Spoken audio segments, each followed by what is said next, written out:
Hey guys, today we're going to be making chocolate coconut scones, but you can also replace the chocolate and coconut for dried fruit or whatever you guys want. Okay, this is going to be fun.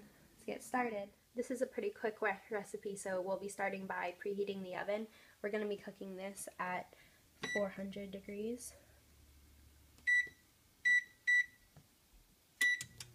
The tools I'll be needing, I have one large bowl, one smaller bowl, measuring cups and measuring spoons, of course.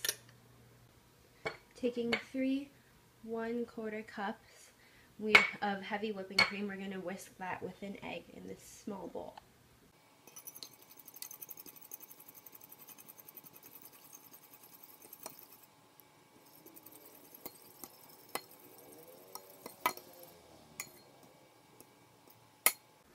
In the large bowl, we will be adding flour, sugar, salt, and baking powder, which I forgot to add into the original photo, but we will be using that. We'll be using 2 teaspoons of baking powder, half a teaspoon of salt, 1/4 cup of granulated sugar, and 2 cups of all-purpose flour.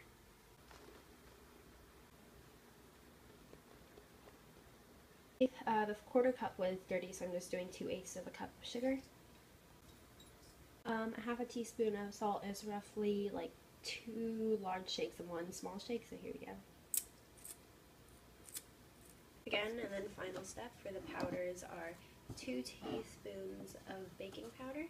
Our final step for the powder is to add the butter, which you're going to need 6 tablespoons of, and 2 knives as well, because we're going to be cutting it into the flour. So here we have the butter, it's all in the flour, and we're just going to be cutting up into until they're pea-sized pieces and pretty mixed in with the flour.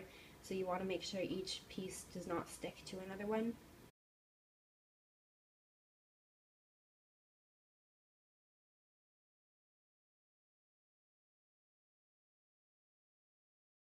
You're just going to keep cutting up the largest butter chunks like that until the butter chunks are the largest butter chunks are like the size of peas. So now we're just going to be mixing in 3/4 of a cup of coconut, shredded sweetened coconut, and about 6 ounces, which is about like 1 1/4 to 1/2 cups of chocolate chips. I'm using semi-sweet chocolate chips, but you can also use bittersweet chocolate chips. So here's the coconut. So here it is. We're just going to be mixing that up. I'm just using a wooden spoon, and we're just going to be mixing that up.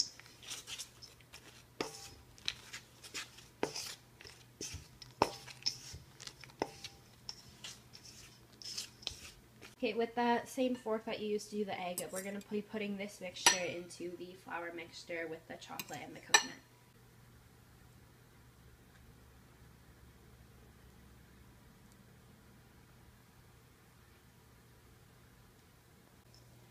Okay, so when you're mixing it together with the fork, you can also use some of the wooden spoon, because I know it's going to be hard to get all the flour to that water mixture or milk cream mixture, but you don't want to make sure that you don't overwork the dough so the dough looks crumbly, kind of like it does now, but I'm going to do it a little bit. I have like a little bit of unmeasured flour that I'm just going to be putting on it to this wood cutting board, and we're going to be putting the dough on here, and we're going to be spreading this out so we can knead it a little bit. Do make sure to not overwork the dough. It should be a little bit crumbly. Make sure to get some flour on your hands as well. You're going to need a little more than that, but yeah, you just want to get some flour on your hands so the dough doesn't stick to you. And then you're going to grab a huge chunk of this dough and just plop it on here, and we're going to be molding this into a 6-inch round. So here's my round.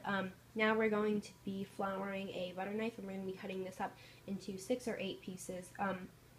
If you're planning on making this in advance, like way in advance, you can lightly dust your pieces with flour and store them in a freezer bag for up to a month, and then bake them whenever you want. But these scones are best served, eaten the day that they're made. I'm going to be putting a piece of parchment paper onto a baking sheet and lightly flouring it, and then we're going to be putting those 8 pieces on.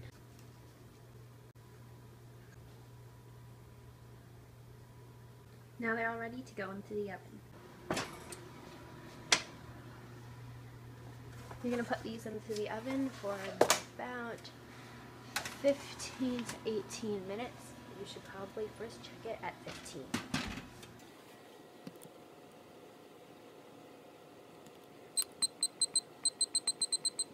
We are about halfway through, so we're going to be rotating the pan, and they look pretty good.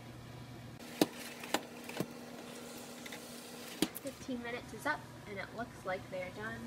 They're pretty golden brown, so let's see.